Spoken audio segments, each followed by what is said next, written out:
فہم قرآن۔ عنوان: اللہ کا حق اور والدین کا حق۔ سورہ اسراء، آیات نمبر 22 تا 24۔ پہلے آپ ان آیات کی تلاوت سماعت فرمائیے اور پھر ترجمہ۔ اعوذ باللہ من الشیطان الرجیم، بسم اللہ الرحمن الرحیم۔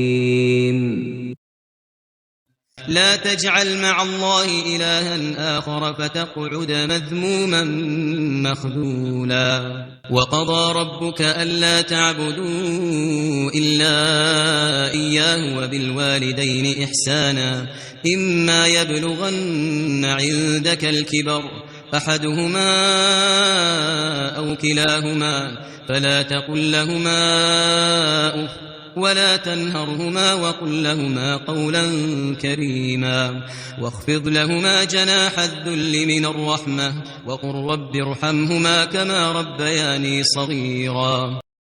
تو اللہ کے ساتھ کوئی دوسرا معبود نہ بنا، ورنہ ملامت زدہ اور بے یار و مددگار بیٹھا رہ جائے گا۔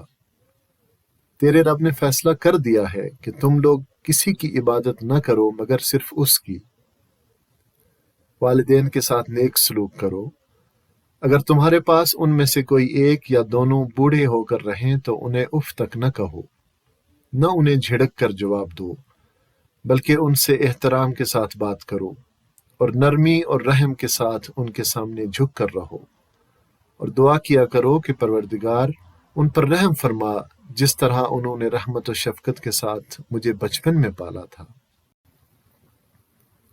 ترجمہ ایک بار پھر سن لیجئے۔ تو اللہ کے ساتھ کوئی دوسرا معبود نہ بنا، ورنہ ملامت زدہ اور بے یار و مددگار بیٹھا رہ جائے گا۔ تیرے رب نے فیصلہ کر دیا ہے کہ تم لوگ کسی کی عبادت نہ کرو مگر صرف اس کی۔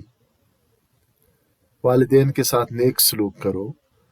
اگر تمہارے پاس ان میں سے کوئی ایک یا دونوں بوڑھے ہو کر رہیں تو انہیں اف تک نہ کہو، نہ انہیں جھڑک کر جواب دو، بلکہ ان سے احترام کے ساتھ بات کرو اور نرمی اور رحم کے ساتھ ان کے سامنے جھک کر رہو، اور دعا کیا کرو کہ پروردگار ان پر رحم فرما جس طرح انہوں نے رحمت و شفقت کے ساتھ مجھے بچپن میں پالا تھا۔